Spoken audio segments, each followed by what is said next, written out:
Hello my dear students, আশা করছি সবাই ভালো আছো। আমি প্রথমেই প্রত্যেকের স্বাগত জানাই। আজকের পরমাণুর গঠন থেকে খুব গুরুত্বপূর্ণ একটা জায়গা আজকে বোঝাবো।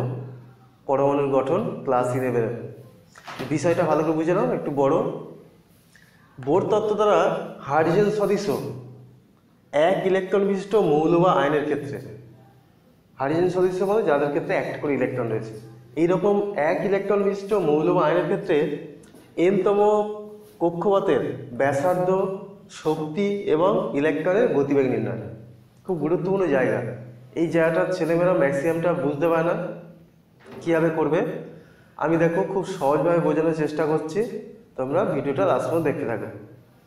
প্রথমেই দেখো আমরা ধরে নিলাম কি, এটা যেহেতু এক ইলেকট্রন বিশিষ্ট মৌল বা আয়ন হাইড্রোজেন পরমাণু, সুতরাং এখানে আমি ধরে নিলাম একটা নিউক্লিয়াস যার বা মৌল যার পজিটিভ চার্জ কেন্দ্রে রয়েছে জেডি, অর্থাৎ জেড হলো পারমাণবিক সংখ্যা। পারমাণবিক সংখ্যা যত মানে প্রোটন সংখ্যা তত, সুতরাং জেডি হলো প্রোটনের চার্জ, ই হচ্ছে ইলেকট্রন বা প্রোটনের চার্জ। আমি লিখে দিচ্ছি দেখো, ই হলো একটি ইলেকট্রন বা প্রোটনের চার্জ, আর জেড হলো পারমাণবিক সংখ্যা। পারমাণবিক সংখ্যা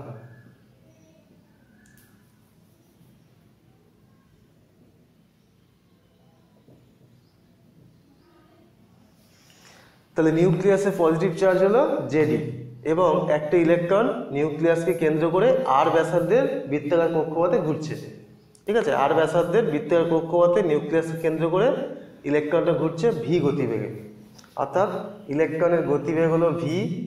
এটা হচ্ছে ইলেকট্রনের গতিবেগ। দেখো এই টার্মগুলো খুব ইম্পর্টেন্ট, এগুলো খেয়াল রাখতে হবে, ভুলে গেলে হবে না। এটা হচ্ছে কক্ষপথের ব্যাসার্ধ, ইলেকট্রন যে কক্ষপথে আছে সেই কক্ষপথের ব্যাসার্ধ হচ্ছে আর গতিবেগ ভি। তাহলে ইলেকট্রনটা নিউক্লিয়াসকে কেন্দ্র করে আর ব্যাসার্ধের বৃত্তাকার কক্ষপথে ঘুরছে। এখন দেখো এই যখন ঘুরছে তখন দু রকমের বল কাজ করে, যা এই ইলেকট্রনকে নিউক্লিয়াস চার্জ দিয়ে ঘুরতে সাহায্য করে বা তাকে স্থায়িত্ব প্রদান করে। এক নম্বর দেখো, এই প্রোটন হচ্ছে পজিটিভ আর ইলেকট্রন নেগেটিভ। তাহলে পজিটিভ আর নেগেটিভের মধ্যে কি আকর্ষণ বল কাজ করবে? অবশ্যই সেটা কুলম্বীয় স্থিরতড়িৎ আকর্ষণ বল, যেটাকে বলে অভিকেন্দ্র বল, যেহেতু কেন্দ্র অভিমুখী। আরেকটা ইলেকট্রনের ঘূর্ণনের জন্য সবসময় বাইরের দিকে একটা বল কাজ করে, যেটা হচ্ছে অপকেন্দ্রিক বল বা অপকেন্দ্র বল। দেখো যখন তোমরা দেখবে একটা যদি ঢিল বা কোনো বস্তুকে যদি দড়িতে বেঁধে ঘোরাতে থাকে, দেখবে সবসময় বাইরের দিকে একটা টান অনুভব হয়, যেটা হচ্ছে অপকেন্দ্রিক বল।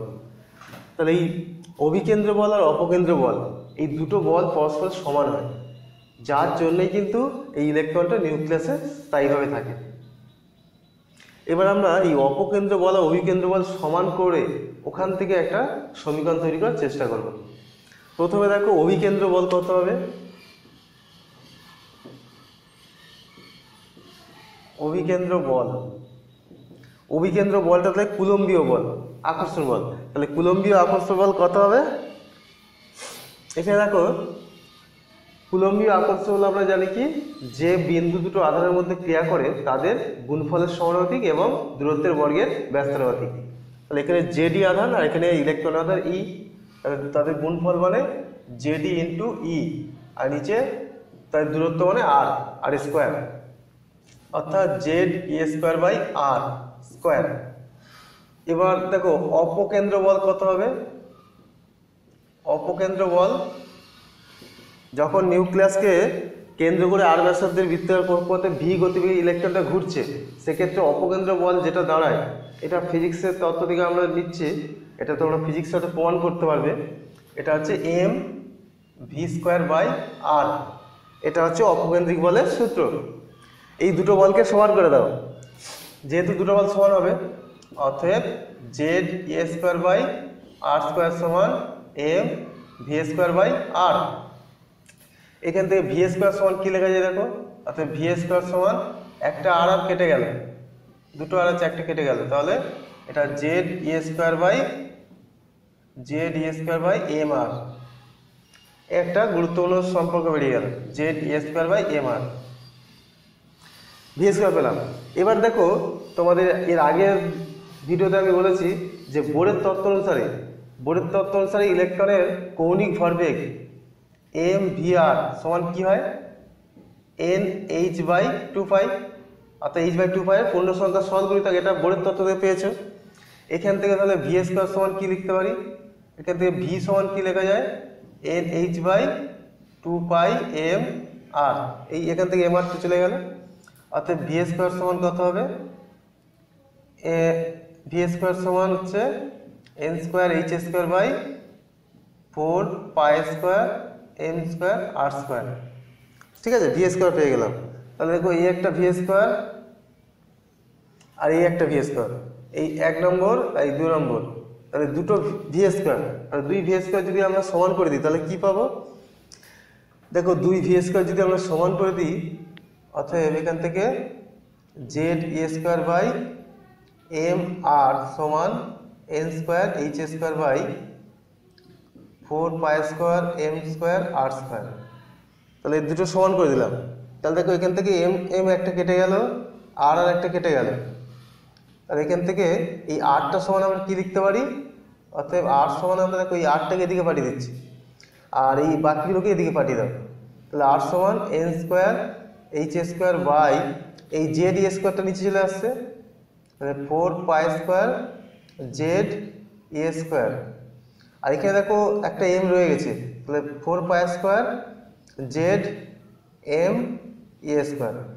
তাহলে এই হচ্ছে আমরা ব্যাসার্ধের ফর্মুলা পেয়ে গেলাম। দেখো খুব গুরুত্বপূর্ণ জায়গা, আর সমান N square H square by four pi square Z M E square. এই হচ্ছে ব্যাসার্ধ, অর্থাৎ এনতম কক্ষপথের ব্যাসার্ধ হলো আর এইটা। তাহলে ব্যাসার্ধ পেয়ে গেলাম। এবার দেখো আমরা ব্যাসার্ধ তো পেয়ে গেছি, এবার গতিবেগ নির্ণয় করব। গতিবেগ নির্ণয় করার জন্য দেখো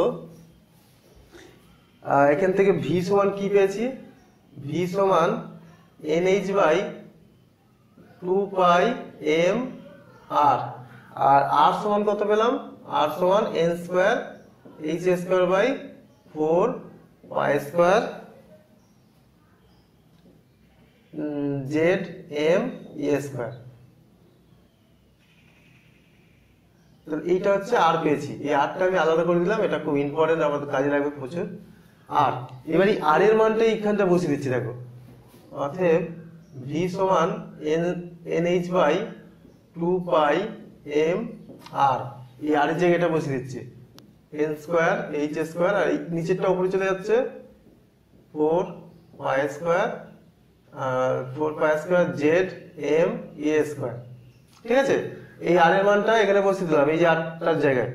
তাহলে কি হচ্ছে দেখো এখান থেকে, অর্থাৎ ভি সমান দেখো এনএইচ একটা কেটে গেল এই যে, আর এখান থেকে দুই কেটে গেল আর পাইটা কেটে গেল, অর্থাৎ এখানে পাইটা এই পাইটা কেটে গেল।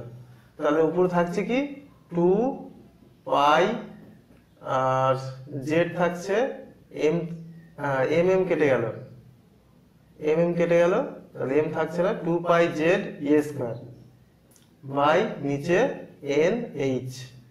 এই হচ্ছে ফর্মুলা পেয়ে গেলাম। তাহলে ভি হচ্ছে এটা পেলাম।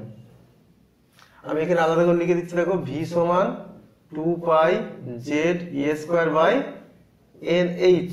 তাহলে গতিবেগ পেয়ে গেলাম। একটা ইলেকট্রন যখন ঘুরছে এনতম কক্ষপথে গতিবেগ কত হবে, এটা হচ্ছে two pi Z E square by N H. ঠিক আছে, আচ্ছা এবার আমরা এনতম কক্ষে যে আবর্তনশীল ইলেকট্রনের শক্তিটা নির্ণয় করে দিই। শক্তি নির্ণয়, শক্তি দেখো একটা ইলেকট্রনের শক্তি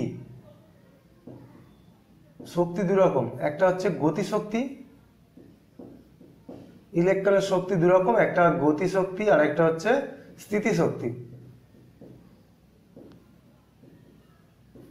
গতি শক্তি কত, হাফ এম ভি স্কোয়ার। আর স্থিতি শক্তি কত, স্থিতি শক্তিটা কিভাবে বের করে দেবো, আমরা ধরে নিই ইলেকট্রন যখন নিউক্লিয়াস থেকে অনেক দূরে অর্থাৎ অসীম দূরে আছে তখন ইলেকট্রনের শক্তি শূন্য। এটা ধরা হয় যে নিউক্লিয়াস থেকে যখন ইলেকট্রন অসীম দূরে আছে তখন ইলেকট্রনের শক্তিটা শূন্য। এবার ইলেকট্রনকে যখন এই নিউক্লিয়াসের সাপেক্ষে আর ব্যাসার্ধের কক্ষপথে আনা হয় অসীম দূরত্ব থেকে, ইলেকট্রনকে অসীম দূরত্ব থেকে এই নিউক্লিয়াসের আর ব্যাসার্ধের কক্ষপথে যখন নিয়ে আসা হয় তখন তার উপর যে পরিমাণ কাজ করা হয় সেই কাজটাই কিন্তু ওই ইলেকট্রনের মধ্যে স্থিতিশক্তি হিসেবে জমা হয়। আরো বলছি, অসীম দূরে ইলেকট্রনের শূন্য, শক্তি শূন্য। অসীম দূরত্ব থেকে ইলেকট্রনকে যখন নিউক্লিয়াসের এই আর ব্যাসার্ধের কক্ষপথে আনা হয় তাহলে তা আনতে গেলে যে কাজ করতে হয় সেটাই নিউক্লিয়াসের এই ইলেকট্রনের উপরে স্থিতিশক্তি হিসেবে জমা হয়।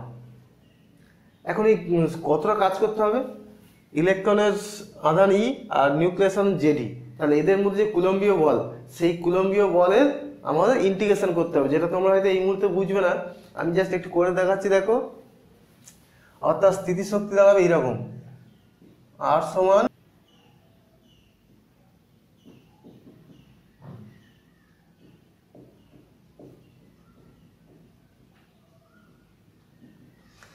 এটা হচ্ছে স্থিতিশক্তি। দেখো, এই কুলম্বীয় বল Z E square by R square, একে এই আর হচ্ছে ইনফিনিটি অর্থাৎ অসীম দূরত্ব থেকে এই আর ব্যাসার্ধে নিয়ে আসা হচ্ছে। এই হচ্ছে ইন্টিগ্রেশন করতে হবে। এই ইন্টিগ্রেশনটা তোমরা হয়তো সমাকলন এই মুহূর্তে বুঝতে পারছো না, আমি জাস্ট একটু বলছি, তোমরা দেখে রাখতে পারো, ভবিষ্যতে এটা বুঝে যাবে। এটা ইন্টিগ্রেশন করলে দাঁড়াবে Z E square by R minus Z E square by R. তাহলে এটা বসিয়ে দিলাম minus Z E square by R. আমি আরও বলছি, দেখো এই জিনিসটা তোমরা এই মুহূর্তে বুঝতে পারবে না, পরে তোমরা বুঝে যাবে। আর দেখো এই যে half M V square, V স্কোয়ারের জায়গায় আমরা কি বসাবো, ভি স্কোয়ারের জায়গায় দেখো বসাবো এই যেটা ভি স্কোয়ারের জায়গায় Z E square by M R. তাহলে বসিয়ে দিই Z E square by M R plus minus Z E square by R সমান, দেখো এখান থেকে এম এমটা কেটে যাচ্ছে, তাহলে এখানে দাঁড়াচ্ছে Z E square by two R minus two E square by R, sorry এটা Z Z E square by R. দেখো এটা প্লাস আর এটা মাইনাস, এটা হাফ হয়ে আছে তাই এটা minus half Z E square by R হচ্ছে, ঠিক আছে। এবার দেখো এই আর এর জায়গায় এই আর এর মানটা বসিয়ে দিই, তাহলে minus half Z E square by R এর জায়গায় কী বসাবো, এই আর এর মানটা, অর্থাৎ এন স্কোয়ার এইচ স্কোয়ার, আর নিচটা ওপর পাঠিয়ে দিই একেবারে, তাহলে four pi square Z M E square. তাহলে কত দাঁড়াচ্ছে, দেখো এই হাফ আর এই চারটে কেটে গেল, দুই হলো, তাহলে দাঁড়াচ্ছে টু, মাইনাস থেকে যাচ্ছে আর টু এখানে থাকছে টু পাই স্কোয়ার, দেখো এম জেড স্কোয়ার হয়ে যাচ্ছে, জেড আর জেড মিলে জেড স্কোয়ার, আর ই স্কোয়ার মানে ই টু দি পাওয়ার ফোর, আর নিচে দেখো এন স্কোয়ার এইচ স্কোয়ার, অর্থাৎ শক্তি কত হলো, শক্তি ই সমান এটা দাঁড়ালো, অর্থাৎ শক্তি ই সমান minus two pi square M Z square E to the power four by N square H square. আমি শক্তির ফর্মুলাটা এখানে আরেকবার লিখে নিই, দেখো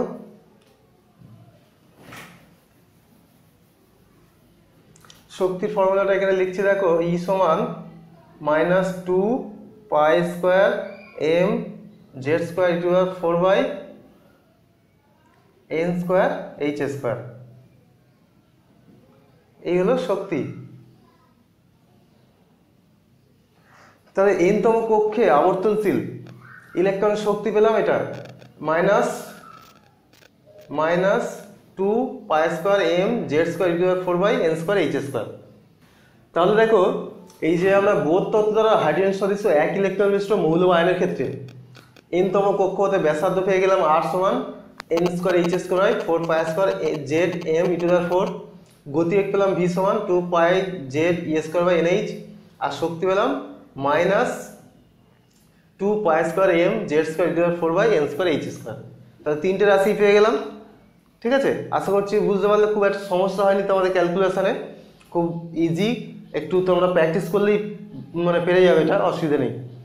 এবার দেখো এখান থেকে অনেক কিছু বিষয় এবার বুঝতে হবে, ক্যালকুলেশনটা হয়ে গেলে এবার হচ্ছে বুঝতে হবে। এবার আচ্ছা দেখো আমরা তো ব্যাসার্ধ, গতিবেগ এবং শক্তির রাশিমালা পেয়ে গেছি। এবার এই তিনটে নিয়ে আলোচনা হবে। দেখো খুব গুরুত্বপূর্ণ বিষয়, যেগুলো আমাদের কাজে লাগবে। প্রথম দেখো আমরা ব্যাসার্ধ নিয়ে আলোচনা করব। প্রথমে হাইড্রোজেন পরমাণুর প্রথম কক্ষের ব্যাসার্ধ কত হবে বের করব। তাহলে দেখো হাইড্রোজেন পরমাণুর প্রথম কক্ষের ব্যাসার্ধ R1, এটা কি কত হবে? দেখো ব্যাসার্ধের ফর্মুলা প্রথমে লিখছি, দেখো n square h square by 4 pi square zm into the power square. এবার দেখো এখানে আমি মানগুলো বসিয়ে দিই। প্রথম কক্ষের যেহেতু ব্যাসার্ধ, তাহলে n এর মান 1। আচ্ছা h এর মান কত? h এর মান হচ্ছে প্ল্যাঙ্ক ধ্রুবক 6.626 ইনটু 10 টু দি পাওয়ার -37 এত আর্থ সেকেন্ড। এবার নিচে দেখো 4 ইনটু 22/7 স্কয়ার। জেড এর মান হচ্ছে হাইড্রোজেন যেহেতু, তাহলে পারমাণবিক সংখ্যা 1। এম হচ্ছে কি? ইলেকট্রনের ভর। ইলেকট্রনের ভর কত? 9.1 ইনটু 10 টু দি পাওয়ার -28 এত গ্রাম। সব সিজিএস এককে বসাচ্ছে, বুঝতে পারছো? আর ই হচ্ছে সিজিএস এককে 4.8 into 10 two the power -10 ESU, এটা স্কয়ার। এটাকে যদি ক্যালকুলেট করা হয় তাহলে মানটা কত বেরোবে? এটা তোমরা ক্যালকুলেটরে ক্যালকুলেশন করবে। সমান হচ্ছে 0.83 ইনটু 10 টু দি পাওয়ার -18 এত সেমি। তাহলে এটা বেরোলো। এটা সমান কত? 0.53 10 two the power -8 10 two the power -8 semi. এটা মানে 1 অ্যাংস্ট্রম। সুতরাং এত অ্যাংস্ট্রম। সুতরাং হাইড্রোজেন পরমাণুর প্রথম কক্ষের ব্যাসার্ধ R1 সমান 0.53 অ্যাংস্ট্রম বেরোলো। খুব গুরুত্বপূর্ণ বিষয়, এই জায়গাটা তোমরা করে রাখতে পারো, পরীক্ষায় এখান থেকে পড়তেও পারে। তাহলে হাইড্রোজেনের প্রথম কক্ষের ব্যাসার্ধ 0.53 অ্যাংস্ট্রম বেরোলো। এবার দেখো যে কোনো পরমাণুর যদি ব্যাসার্ধ নির্ণয় করতে হয় তাহলে কি করব? যে কোনো পরমাণুর ব্যাসার্ধ নির্ণয় করতে হবে। তাহলে দেখো এখানে যে ফর্মুলাটা, ব্যাসার্ধের ফর্মুলাটা কি? R সমান n square h square by 4 pi square zm e square. এটা হচ্ছে জেনারেল হবে যে কোনো পরমাণুর ক্ষেত্রে n কক্ষের ব্যাসার্ধ। হাইড্রোজেনের ক্ষেত্রে n কক্ষের ব্যাসার্ধ কত? হাইড্রোজেনের প্রথম কক্ষের ব্যাসার্ধ, এটা হাইড্রোজেনের প্রথম কক্ষের ব্যাসার্ধ h। হাইড্রোজেনের প্রথম কক্ষের ব্যাসার্ধ কত? এখানে দেখো n এর জায়গায় 1 হয়ে যাচ্ছে, তার মানে উপরে শুধু h স্কয়ার আর নিচে 4 পাই স্কয়ার। জেড এর জায়গায় 1 হয়ে যাবে হাইড্রোজেনের ক্ষেত্রে, জেড এর জায়গায় 1, তাহলে লিখছি না m e স্কয়ার। এটা হাইড্রোজেনের প্রথম কক্ষের ব্যাসার্ধ, অর্থাৎ n টা 1 আর z টা 1 করে দিলাম। এই Rn সমান কি লিখতে পারি? n স্কয়ার বাই z, এটা আলাদা করে দিলাম, h square 4 pi square m e two the power square a square. তাহলে এইটা কি? এইটা দেখো RH, অর্থাৎ R1H হাইড্রোজেনের প্রথম কক্ষের ব্যাসার্ধ। এটা বসিয়ে দিই, অতএব Rn সমান n square by z into R1 ব্র্যাকেটে h। অর্থাৎ খুব গুরুত্বপূর্ণ একটা সম্পর্ক পেলাম। দেখো এই গুরুত্বপূর্ণ সম্পর্কটা খেয়াল করো, যে কোনো পরমাণুর যে কোনো কক্ষের ব্যাসার্ধ n square by z into হাইড্রোজেনের প্রথম কক্ষের ব্যাসার্ধ। দেখো আমি এটাকে একটা উদাহরণ দিয়ে বোঝাই। Rn সমান n square by z into R1H, বা এটাকে বলতে পারো এইরকম, সমান n square by z into 0.53 angstrom. যেহেতু হাইড্রোজেনের প্রথম কক্ষের ব্যাসার্ধ এটা, তাহলে এই ফর্মুলাটা তোমরা মনে রাখো। এবার ধরো আমি বললাম যে লিথিয়াম 2+ আয়নের তৃতীয় বোর কক্ষের ব্যাসার্ধ কত হবে? তৃতীয় বোর কক্ষের ব্যাসার্ধ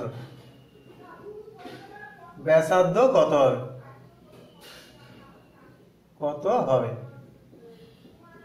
ধরো এইরকম একটা প্রবলেম দিলাম যে লিথিয়াম 2+ আয়নের তৃতীয় বোর কক্ষের ব্যাসার্ধ কত হবে। তাহলে এখান থেকে দেখো আমরা জানি কি Rn সমান n square z into R1H, এই ফর্মুলাটা বসিয়ে দাও। তাহলে আর তৃতীয় কক্ষের ব্যাসার্ধ, তাই তো, তৃতীয় কক্ষে R3 ব্র্যাকেটে Li2 প্লাস লিথিয়াম আয়নের, ঠিক আছে, সমান কত হবে, n এর জায়গায় 3 স্কয়ার, আর লিথিয়াম কত, লিথিয়ামের পারমাণবিক সংখ্যা Z সমান কত 3 ইন্টু R1H মানে 0.53 অ্যাংস্ট্রম। এটা 3 স্কয়ার বাই 3 মানে 3, অর্থাৎ 3 গুণিতক 0.53 অ্যাংস্ট্রম। সুতরাং এটা 3 গুণ করে দাও, 3 থেকে 9 আর 3 5 15, 1.59 অ্যাংস্ট্রম। তাহলে লিথিয়াম পরমাণু তৃতীয় কক্ষের ব্যাসার্ধ পেয়ে গেলাম। লিথিয়াম পরমাণুর লিথিয়াম 2 প্লাস আয়নের তৃতীয় কক্ষের বোরের ব্যাসার্ধ 1.59 অ্যাংস্ট্রম। তাহলে এইভাবে তুমি যে কোনো আয়নের বা পরমাণুর যে কোনো কক্ষের ব্যাসার্ধ কিন্তু নির্ণয় করতে পারবে। অবশ্যই সেটাও 1 ইলেকট্রন বিশিষ্ট হতে হবে এই ফর্মুলার সাহায্যে, ঠিক আছে। তাহলে দেখো এখান থেকে আমরা হাইড্রোজেন পরমাণুর প্রথম কক্ষের ব্যাসার্ধ নির্ণয় করলাম, এবং এখান থেকে যে কোনো পরমাণুর যে কোনো কক্ষের ব্যাসার্ধ তুমি নির্ণয় করতে পারবে এই ফর্মুলার সাহায্যে। দেখো এই যে ফর্মুলা, অর্থাৎ যে কোনো পরমাণুর যে কোনো কক্ষের ব্যাসার্ধ n² Z ইন্টু হাইড্রোজেনের প্রথম কক্ষের ব্যাসার্ধ। হাইড্রোজেনের প্রথম কক্ষের ব্যাসার্ধকে n² Z দ্বারা গুণ করো। যেমন এই উদাহরণটা দেখালাম, লিথিয়াম পরমাণুর তৃতীয় বোর কক্ষের ব্যাসার্ধ বের করতে পারবে। এবার দেখো একই মৌলের বা একই আয়নের বিভিন্ন কক্ষের ব্যাসার্ধের অনুপাত কি হবে। এখানে দেখো এই Rn সমান n²h² বাই 4π² ZmE_r²। এখানে দেখো বিভিন্ন কক্ষের ব্যাসার্ধ, তার মানে কি এখানে n² এর সঙ্গে সমানুপাতিক। সুতরাং প্রথম কক্ষের ব্যাসার্ধ 1², দ্বিতীয় কক্ষের ব্যাসার্ধ জায়গায় 2², তৃতীয় কক্ষে 3², চতুর্থ কক্ষে 4², পঞ্চম হলে 5², তারপরে 6², এরকম হবে।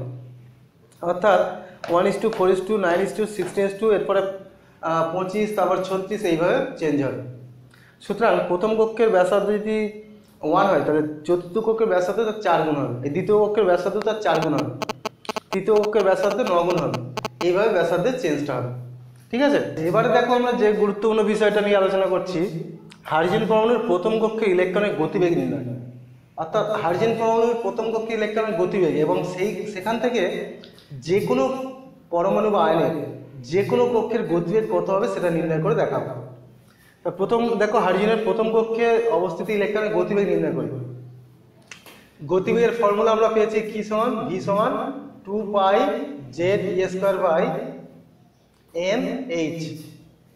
এবার হাইড্রোজেনের প্রথম কক্ষের কত হবে, হাইড্রোজেনের প্রথম কক্ষের গতিবেগ, তাহলে হাইড্রোজেনের প্রথম কক্ষের গতিবেগ v বসিয়ে দিই 2 ইন্টু পায়ের মান 3.14, z হচ্ছে হাইড্রোজেনের ক্ষেত্রে 1 পারমাণবিক সংখ্যা, আর ই হচ্ছে 4.8 ইন্টু 10⁻8 স্কয়ার, সব সিজিএস একক, ঠিক আছে। n এর মান 1 যেহেতু প্রথম কক্ষের ব্যাসার্ধ, আর h এর মান 6.626 ইন্টু 10⁻37 আর্গ সেকেন্ড, সব সিজিএস একক, ঠিক আছে। এটাকে তোমরা ক্যালকুলেট করো, তাহলে কি পাবে, 2.186 ইন্টু 10⁻8 এত সেমি পার সেকেন্ড। সুতরাং হাইড্রোজেনের প্রথম কক্ষের ইলেকট্রনের গতিবেগ পেলাম এটা। দেখো এটা প্রায় আলোর গতিবেগের সমান, তাই না। 2 পয়েন্ট, এটা 3 পয়েন্ট হলে এটা আলোর গতিবেগ হয়ে যেত, তার মানে এটা প্রায় আলোর গতিবেগে ঘুরছে, তার মানে ইলেকট্রনের গতিবেগ খুব বেশি। দেখো কত গুরুত্বপূর্ণ একটা জিনিস আমরা জানলাম, যে ইলেকট্রনের গতিবেগ প্রায় আলোর গতিবেগের সমান, একটু সামান্য কম। তাহলে এটা আমরা বোরের তত্ত্বের সাহায্যে বুঝতে পারলাম। এবার দেখো যদি আমরা যে কোনো পরমাণু বা আয়নের যাদের একটা ইলেকট্রন আছে তাদের যে কোনো কক্ষের ইলেকট্রনের গতিবেগ কিভাবে নির্ণয় করব, তার জন্য দেখো এখান থেকে আমরা যে ফর্মুলা পেয়েছি v সমান 2π/z² বাই nh। তাহলে এইখানে যে গতিবেগের যে ফর্মুলা, এখানে ভেরিয়েবল কোনগুলো, এই যে z আর n, অর্থাৎ এখানে v যে কোনো পরমাণুর যে কোনো মৌলের যে কোনো কক্ষের ব্যাসার্ধ, অর্থাৎ vn ব্র্যাকেটে z, এটা বুঝতে পারছো, যে কোনো পরমাণুর যে কোনো কক্ষের ব্যাসার্ধ, গতিবেগ। যে কোনো পরমাণু যে কোনো কক্ষের গতিবেগ সমান কি হবে, এই যে z/n ইন্টু 2πa²/h। এই যে দেখো আমরা হাইড্রোজেনের প্রথম কক্ষের যে গতিবেগ বের করলাম 2π, এখানে দেখো z এর মান 1 আর n এর ক্ষেত্রে 1 হয়েছিল যেহেতু হাইড্রোজেনের প্রথম কক্ষের ব্যাসার্ধ, তার মানে এইটা হচ্ছে এই দুটো 1 ছিল। এবার যে কোনো পরমাণু যদি হয় তাহলে জেডটা 1 হবে না, যে কোনো কক্ষ হলে এনটা কিন্তু 1 হবে না। আর বলছি দেখো হাইড্রোজেনের যখন প্রথম কক্ষের গতিবেগ বের করি তাহলে হাইড্রোজেনের ক্ষেত্রে জেড এর মানটা 1 হয়েছিল আর এন এর মানটা 1, যেহেতু প্রথম কক্ষ। যে কোনো পরমাণু যে কোনো কক্ষের যখন ব্যাসার্ধ গতিবেগ নির্ণয় করব তখন এই জেডটা কিন্তু 1 হবে না আর এনটাও কিন্তু 1 হবে না, যেহেতু যে কোনো কক্ষ। তাহলে এইটা হচ্ছে কি হাইড্রোজেনের প্রথম কক্ষের ইলেকট্রনের গতিবেগ। অতএব VnZ সমান Z/n ইন্টু V1h। অর্থাৎ হাইড্রোজেনের প্রথম কক্ষের অবস্থিত ইলেকট্রনের গতিবেগকে যদি আমরা Z/n দ্বারা গুণ করি তাহলে যে কোনো পরমাণু যে কোনো কক্ষের গতিবেগ পেয়ে যাবে।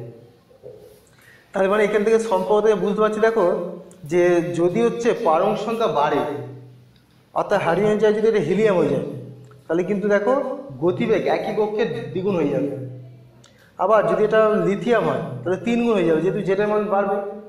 আর যদি কক্ষ বাড়ে 1 এর জায়গায় যদি দ্বিতীয় কক্ষ হয়ে যায় তাহলে গতিবেগ দেখো অর্ধেক হয়ে যাবে, তাই না? এটা যদি 2 বসে তাহলে গতিবেগ অর্ধেক হয়ে যাবে, 3 বসালে গতিবেগ 3/1 হয়ে যাবে। অর্থাৎ যত কক্ষ বাড়বে তত গতিবেগ কমবে আর যত জেড বাড়বে পারমাণু সংখ্যা তত কিন্তু গতিবেগ বাড়বে। ঠিক আছে, এটা কিন্তু দেখো এটা কিন্তু সবই এক পরমাণু বিশিষ্ট ইলেকট্রনের ক্ষেত্রে। ঠিক আছে, একটা উদাহরণ দেখাই দেখো। ধরো এরকম বলা হলো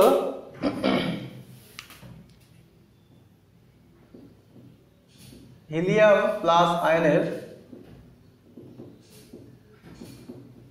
তৃতীয় বোর কক্ষের ইলেকট্রনের গতিবেগ কত। হিলিয়াম প্লাস আয়নের তৃতীয় বোর কক্ষের ইলেকট্রনের গতিবেগ কত। তাহলে এখান থেকে যে ফর্মুলাটা পেয়েছি দেখো VnZ সমান Z/n ইন্টু V1h। সুতরাং এখানে দেখো হিলিয়ামের যেহেতু Z2 আর n এর মান কত হবে 3, যেহেতু এটা তৃতীয় বোর কক্ষ বসিয়ে দিলাম। হাইড্রোজেনের কত দেখো, হাইড্রোজেনের হচ্ছে গতিবেগ 2.186 ইন্টু 10⁻⁸ এত সেমি/সেকেন্ড। সুতরাং এটা গুণ করে দাও 2/3 ইন্টু এত। এটা ক্যালকুলেশন তোমাদের উপর ছেড়ে দিলাম, এই ক্যালকুলেশনটা করে দেখো।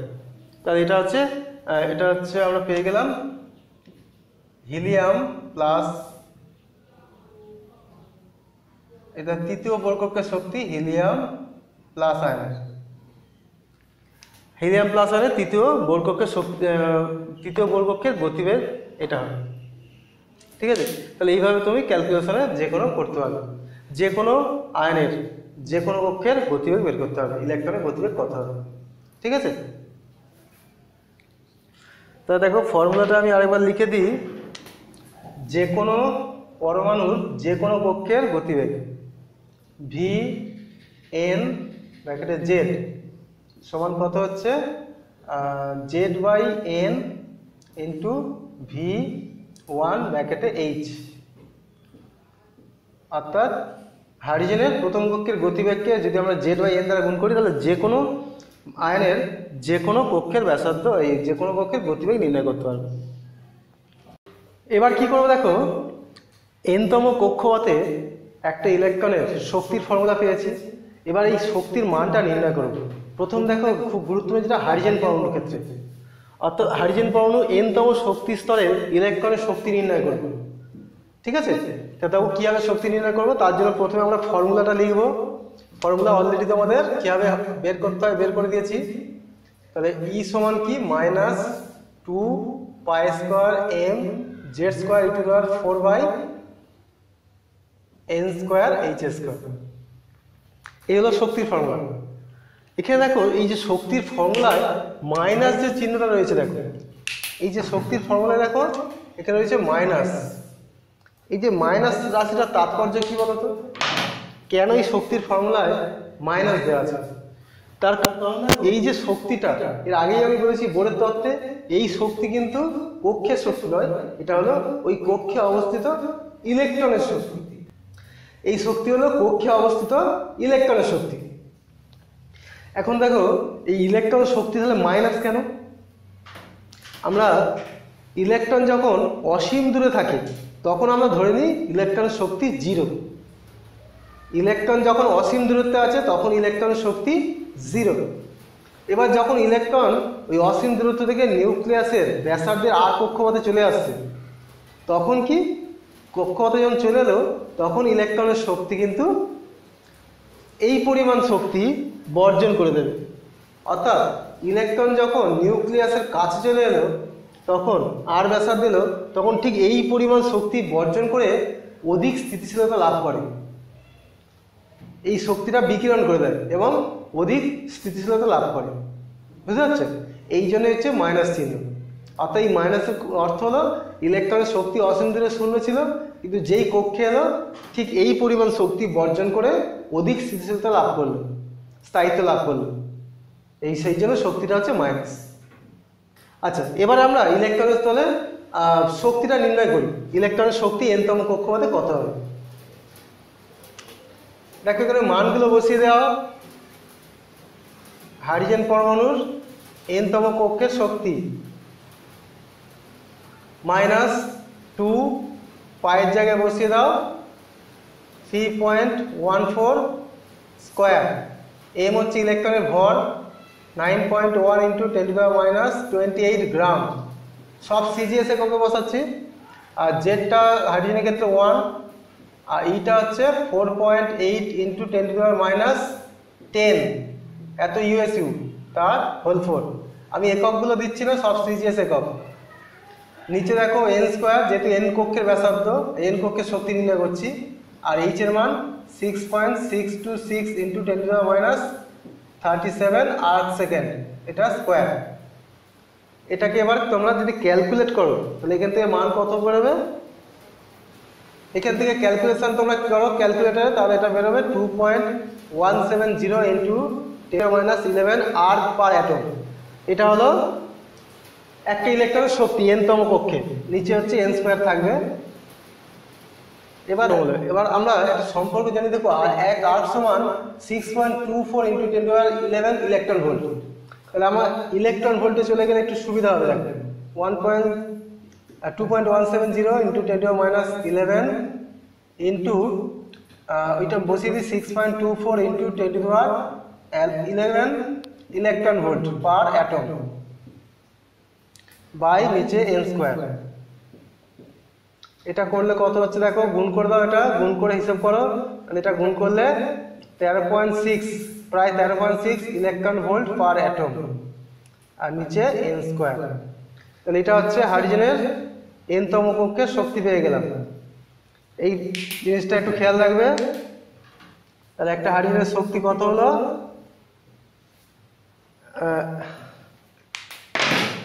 এটা মোল না অ্যাটম।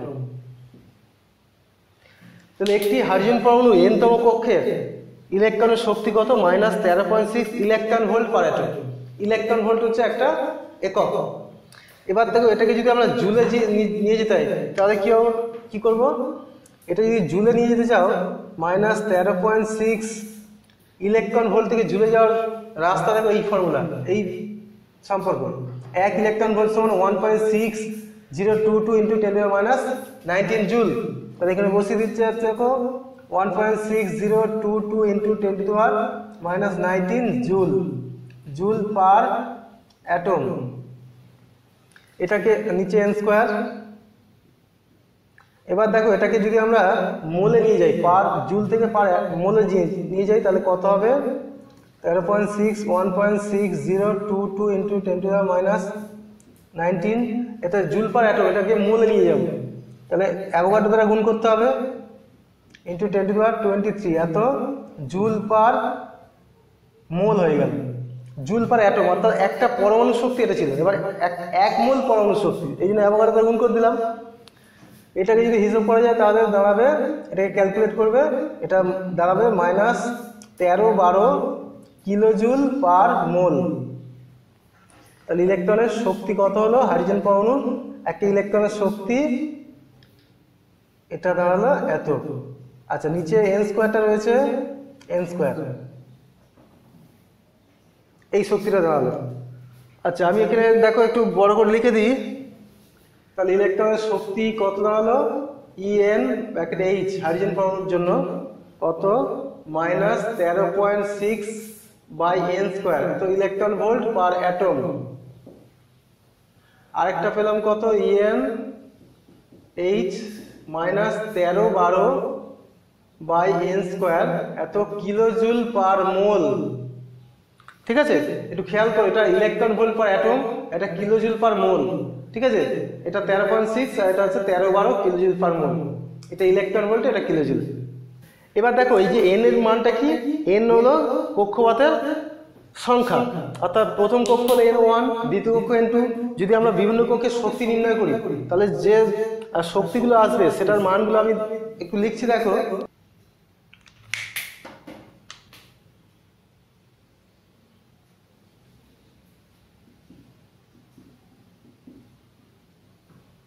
এদিকে শক্তি মাত্রা, প্রথম কক্ষ শক্তি দেখো E1, প্রথম কক্ষের শক্তি। প্রথম কক্ষের শক্তি এখানে কত হবে দেখো, n এর জায়গায় যদি 1 বসিয়ে দিলে এটাই হবে, অর্থাৎ -13.6 এত ইলেকট্রন ভোল্ট পার অ্যাটম। বা এটাকে যদি কিলোজুলে করি তাহলে এটা -13-12 কিলোজুল পার অ্যাটম, সরি পার মোল। আমি অ্যাটমে করতে পারি বা কিলোজুলে, যে কোনো একটা করতে পারি। আমি একটা এখানে দেখালাম, পরেরগুলো একটা দেখাচ্ছি। দেখো, দ্বিতীয়টা কত হবে? E2, অর্থাৎ দ্বিতীয় কক্ষের যে শক্তি, দ্বিতীয় কক্ষের শক্তি এখানে দেখো 2 যদি বসাই তাহলে কত হচ্ছে? এখানে 2 স্কয়ার মানে 4 বসালে ক্যালকুলেট করবে তোমরা, সেটা বেরোবে -3.40 এত ইলেকট্রন ভোল্ট পার অ্যাটম। এত ইলেকট্রন ভোল্ট পার অ্যাটম হলো। এবার দেখো E3 কত বেরোবে? এখানে আমরা বসাবো কত? 3 স্কয়ার, 3, অর্থাৎ তৃতীয় কক্ষের শক্তি 3 স্কয়ার বসাও। 3 স্কয়ার বসালে এখানে 9 দ্বারা ভাগ করলে এটা দাঁড়াবে -1.51 এত ইলেকট্রন ভোল্ট পার অ্যাটম। এবার দেখো E4, চতুর্থ কক্ষের শক্তি কত? এখানে আমরা বসাবো 4 স্কয়ার মানে 16 দ্বারা ভাগ করলে এটা মাইনাস দাঁড়াচ্ছে 0.85 ইলেকট্রন ভোল্ট পার অ্যাটম। এবার দেখো পঞ্চম কক্ষের শক্তি E5 মাইনাস এখানে 25 হবে, 5 স্কয়ার করলে 25, তাহলে এখানে ভাগ করলে কত?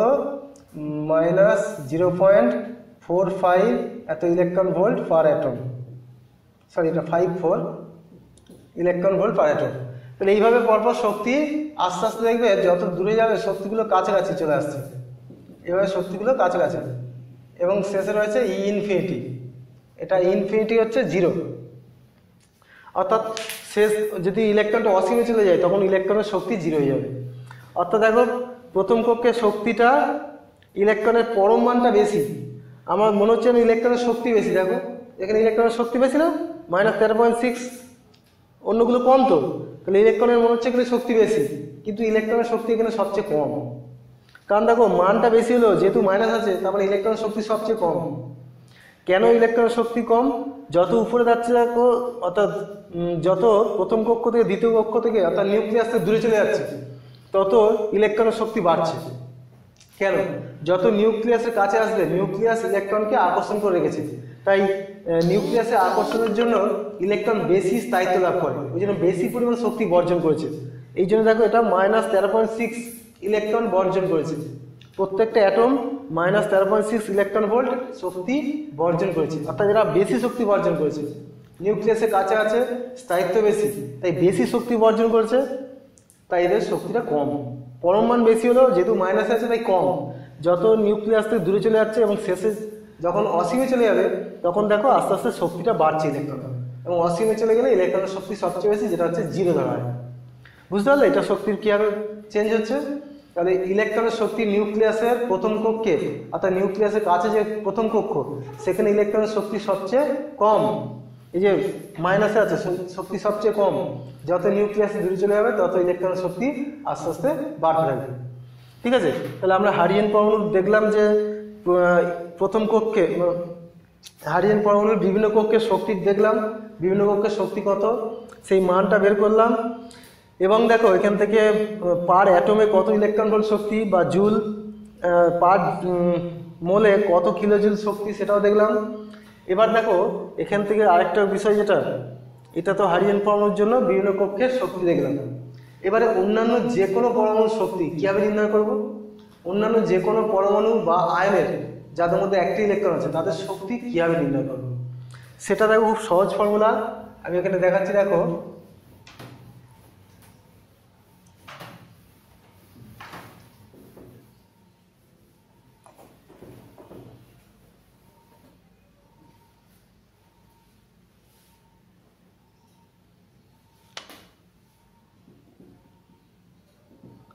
শক্তির ফর্মুলাটা আরেকবার লিখছি। দেখো -2π²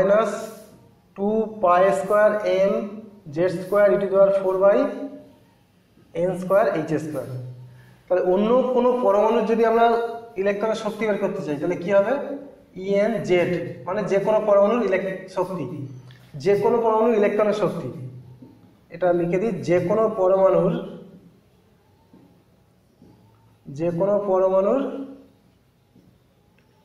ইলেকট্রনের শক্তি, যে কোনো পরমাণু ইলেকট্রনের শক্তি। তাহলে কত হবে? এটা দেখো এই যে সব তো একই আছে, শুধু চেঞ্জটা কি হচ্ছে? Z²/n²। দেখো রাশিগুলো সবগুলো ধ্রুবক, শুধু চেঞ্জ হবে কোনটা? এই Z² আর n², এই জায়গাটা চেঞ্জ হবে। তাহলে বাকিগুলো হাইড্রোজেনের মান যেটা সেটা, অর্থাৎ এখানে -13.6 এত ইন্টু এটা এত ইলেকট্রন ভোল্ট পার অ্যাটম। অর্থাৎ হাইড্রোজেনের যে কক্ষের শক্তি এলো, হাইড্রোজেনের কক্ষের শক্তি ইন্টু Z²/n², এটা করলে যে কোনো পরমাণুর শক্তি পেয়ে যাবে। এটাকে আমরা যদি কিলো জুলে করি তাহলে 1312 ইন্টু Z²/n² এত কিলো জুল পার মোল।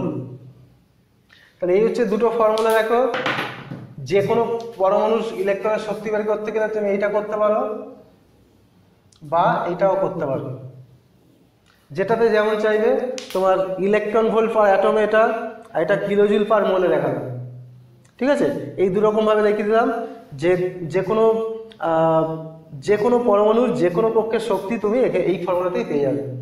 অর্থাৎ এই হাইড্রোজেনের প্রথম কক্ষের যে শক্তি তাকে Z²/n² দ্বারা গুণ করে দেবে।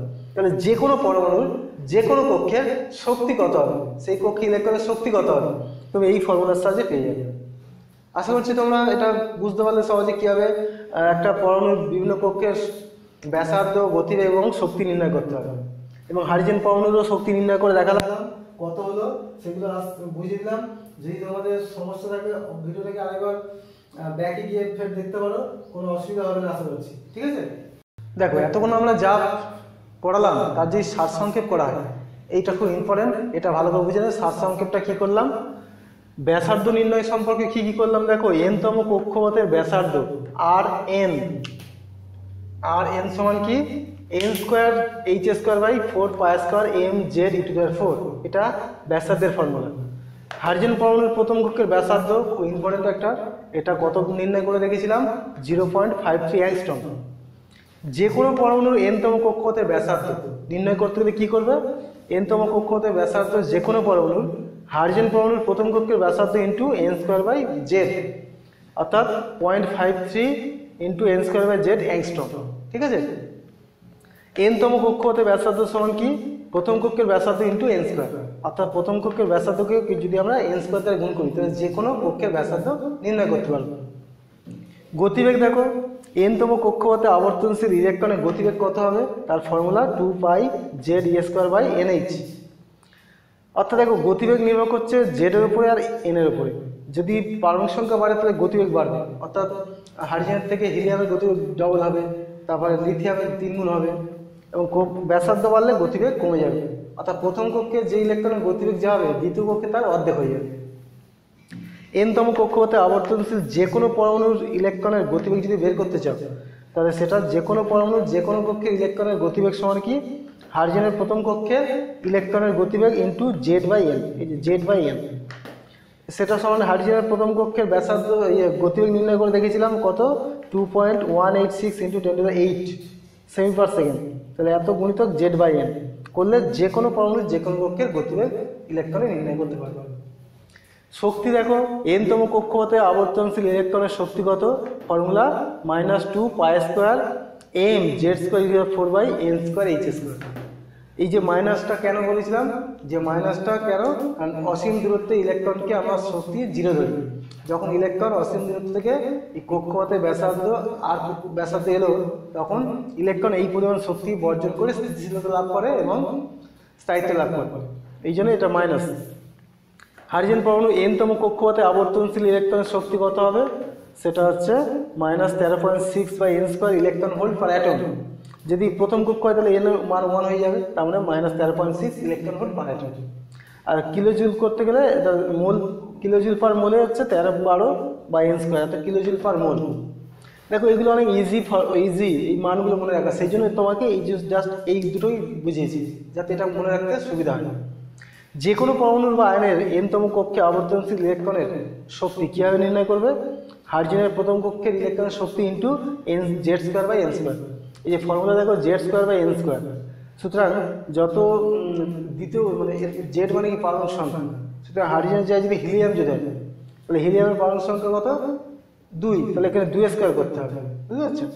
অর্থাৎ Z², যত হাইড্রোজেন থেকে পারমাণবিক সংখ্যা বাড়বে তত তার শক্তি কিন্তু কমবে, তাই না, শক্তি বাড়বে, ওপরে শক্তি বাড়বে n², অর্থাৎ যত কক্ষ বাড়াবে তত শেষে দিয়ে গেলে শক্তি কমবে, কিন্তু যেহেতু মাইনাসে আছে অ্যাকচুয়ালি বাড়বে, ঠিক আছে। তাহলে অর্থাৎ যত দূরে চলে যাবে ইলেকট্রনের শক্তি বেড়ে যাবে। এবং এটা হচ্ছে যে কোনো পরমাণুর যে কোনো কক্ষের শক্তি বের করতে গেলে ইলেকট্রনের হাইড্রোজেনের ইলেকট্রনের শক্তি ইন্টু Z²/n², এটা গুণ করে দেবে। অর্থাৎ হাইড্রোজেনের প্রথম কক্ষের শক্তি -13.6 আর এটা Z²/n², electron volt per atom. ধরো তোমার একটা উদাহরণ দিদি, ধরো লিথিয়াম পরমাণু দ্বিতীয় কক্ষের শক্তি বের করবে। লিথিয়াম পরমাণু লিথিয়াম 2+ আয়নের Li2+ আয়নের দ্বিতীয় বোর কক্ষের শক্তি বের করবে। তাহলে দ্বিতীয় বোর কক্ষে যখন শক্তি বের করবো তাহলে হাইড্রোজেনের প্রথম বোর কক্ষের শক্তি জানা আছে, তাহলে লিথিয়ামের যেহেতু পারমাণবিক সংখ্যা 3 তাহলে এখানে 3² আর দ্বিতীয় বোর কক্ষ মানে এখানে 2², 3²/2², মানে 9/4 দ্বারা একে গুণ করলে আমরা লিথিয়াম 2+ আয়নের দ্বিতীয় বোর কক্ষের শক্তি পেয়ে যাবো। আশা করছি বুঝতে পারছো ব্যাপারটা। এটা হচ্ছে তোমাদের এই জিনিসটাকে তোমরা ভালো করে একটা স্ক্রিনশট নিয়ে নাও, ঠিক আছে। এটা স্ক্রিনশট নিয়ে নিলে তোমরা খুব একদম জিস্ট পেয়ে গেলে পুরো ব্যাসার্ধ, গতিবেগ এবং শক্তি নির্ণয়, ঠিক আছে। এটাকে স্ক্রিনশট নিয়ে নাও, আমাদের অনেক সুবিধা হবে।